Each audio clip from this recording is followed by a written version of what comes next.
ریوگیانگ hotel شمالی Korea کی بلند ترین عمارت ہے جس کی اونچائی 330 میٹر ہے۔ یہ پیونگ یانگ شہر کے سینٹر میں واقع ہے۔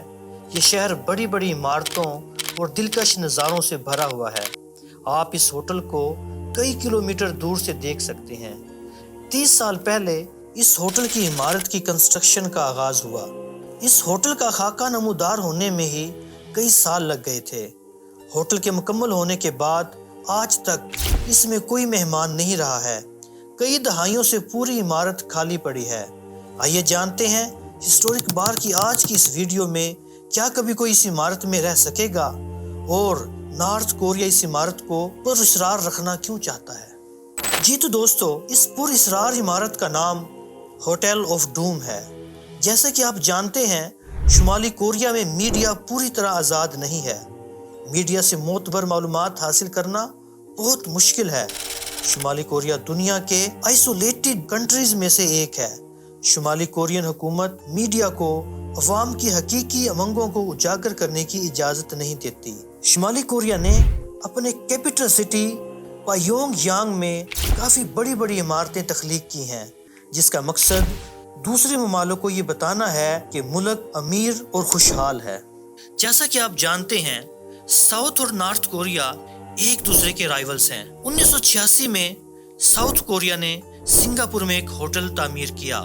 یہ اس وقت دنیا کا بلند ترین ہوٹل تھا اور اس کے 2 سال بعد ساؤتھ کوریا نے اولمپکس کا آغاز کیا۔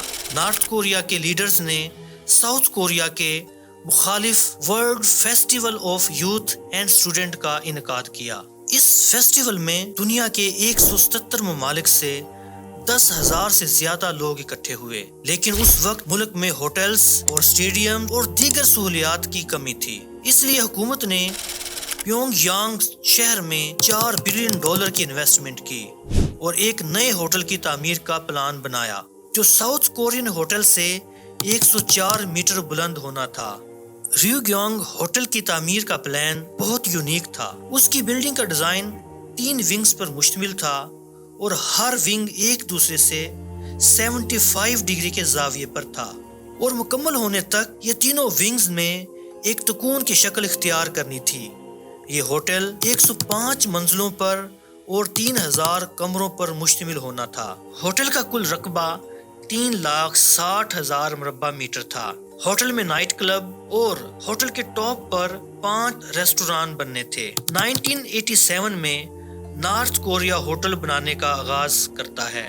2 سال کے اندر ہوٹل کو 105 منزلوں تک بلند کر دیا جاتا ہے اور فیسٹیول کے روز اس کو ٹیمپریری طور پر کھولا گیا، لیکن انٹرنیشنل گیسٹ کو اچانک دوسرے ہوٹلوں میں منتقل کر دیا گیا۔ ہوٹل کی اوپننگ کی تاریخ 1992 کی دی جاتی ہے، لیکن 1991 میں سوویت یونین گر جاتا ہے۔ کولڈ وار کے ختم ہونے کے ساتھ ہی USSR کا بھی خاتمہ ہو جاتا ہے، جس سے نارتھ کوریا اپنے سب سے اہم حامی اور ساتھی کو کھو دیتا ہے۔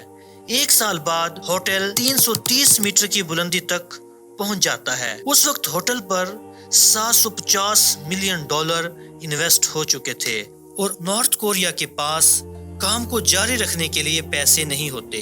1993 میں ہوٹل کا کام پوری طرح بند ہو جاتا ہے اور ملک اکنامیکل کرائسس کا شکار ہو چکا تھا۔ نارتھ کورین عوام بھیانک غربت کا سامنا کر رہی ہوتی ہے۔ ملک کے نئے حکمران کم جونگ il دنیا کو کوئی کمزوری نہیں دکھانا چاہتے تھے۔ سیاسی وجوہات کی بنا پر وہ دوسرے ملکوں سے امداد لینے سے انکار کر دیتے ہیں۔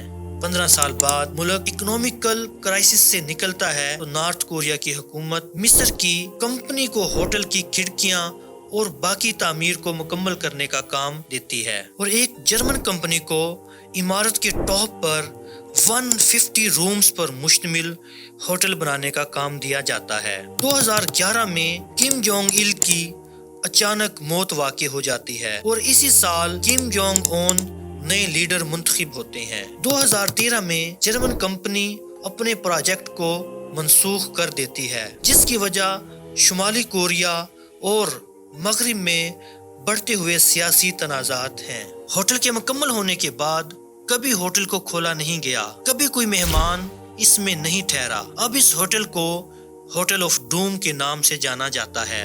اس کے اندر کی دیواریں ٹوٹنے لگی ہیں۔ ماہرین کے مطابق اس ہوٹل کے بند ہونے کی وجہ اس کی ناقص تعمیر ہے، کیونکہ اس عمارت میں سٹیل کا استعمال بہت کم کیا گیا ہے اور 80% یہ عمارت کنکریٹ سے تیار کی گئی ہے۔